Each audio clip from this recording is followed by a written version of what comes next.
ಉಡುಪಿ ಜಿಲ್ಲಾ ಕೃಷಿಕ ಸಂಘದ ಮಂದಾರ್ತಿ ವಲಯದ ವತಿಯಿಂದ ಸಮಗ್ರ ಕೃಷಿ ಮಾಹಿತಿ ಕಾರ್ಯಕ್ರಮ ಸೋಮವಾರ ಕೂರಾಡಿ ವಿಶ್ವನಾಥ್ ಮಾಸ್ಟರ್ ಮನೆಯ ವಟಾರದಲ್ಲಿ ಜರುಗಿತು. ನಿವೃತ್ತ ಮುಖ್ಯೋಪಾಧ್ಯಾಯ ರವೀಂದ್ರನಾಥ್ ಶೆಟ್ಟಿ ಕಾರ್ಯಕ್ರಮವನ್ನು ಉದ್ಘಾಟಿಸಿ ಮಾತನಾಡಿ, ಕೃಷಿಕರು ತಮಗಿರುವ ಭೂಮಿಯಲ್ಲಿ ಒಂದೇ ತರಹದ ಕೃಷಿಯನ್ನು ಮಾಡದ ಅಲ್ಪಕಾಲದ ಮತ್ತು ದೀರ್ಘಕಾಲದ ಕೃಷಿಯನ್ನು ಮಾಡಿದಲ್ಲಿ ಲಾಭದಾಯಕವಾಗುತ್ತದೆ ಎಂದರು. ಸಂಪನ್ಮೂಲ ವ್ಯಕ್ತಿ ಬಂಟಕಲ್ಲು ರಾಮಕೃಷ್ಣ ಶರ್ಮಾ ಮಾತನಾಡಿ, ಯಾಂತ್ರೀಕೃತವಾಗಿ ಕೃಷಿ ಮಾಡುವುದನ್ನು ಕಂಡುಕೊಂಡಲ್ಲಿ ಕೃಷಿಯಲ್ಲಿ ಉತ್ತಮ ಇಳುವರಿ ಮತ್ತು ಲಾಭವನ್ನು ಕಂಡುಕೊಳ್ಳಲು ಸಾಧ್ಯ ಎಂದರು. ನಿವೃತ್ತ ಮುಖ್ಯೋಪಾಧ್ಯಾಯ ಬಾಬು ನಾಯಕ್, ಪ್ರಗತಿಪರ ಕೃಷಿಕರಾದ ಸತ್ಯದೇವ ಕಲ್ಕೂರ, ವಿಶ್ವನಾಥ್ ಎಂ, ಮಂದಾರ್ತಿ ವ್ಯವಸಾಯಿ ಸೇವಾ ಸಹಕಾರಿ ಸಂಘದ ಶಾಖಾಧಿಕಾರಿ ಗೋಪಾಲ್ ಇನ್ನಿತರರು ಉಪಸ್ಥಿತರಿದ್ದರು. ಗ್ರಾಮೀಣ ಭಾಗದ ಅನೇಕ ಕೃಷಿಕರು ಭಾಗವಹಿಸಿದರು.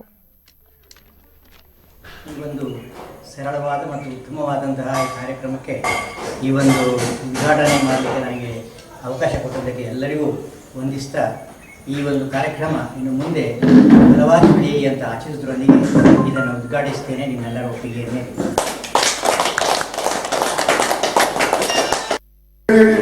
ಯಾಕೆಂತೇಳಿದ್ರೆ ಒಂದು ಸಲ ಬಂದವರು ಎರಡನೇ ಸಲ ಬರುವುದಿಲ್ಲ. ಯಾಕೆ ಬರುವುದಿಲ್ಲ ಅಂತ ಗೊತ್ತಿಲ್ಲ.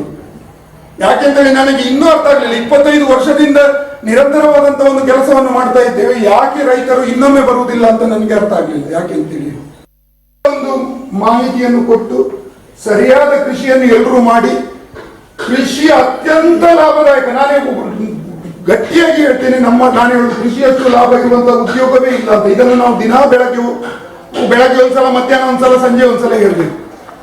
ಹೇಳಿ ಏನು ಹೇಳ್ಬೇಕು, ಕೃಷಿಯಷ್ಟು ಲಾಭ ಇರುವಂತಹ ಉದ್ಯೋಗ ಬೇರೆ ಯಾವುದಿಲ್ಲ ಅಂತ ಹೇಳುವಂತದ್ದನ್ನು ಶುರು ಮಾಡಿ ಹೇಳಿದ್ದೇವೆ ನಾವು ಇಷ್ಟರೊಳಗೆ.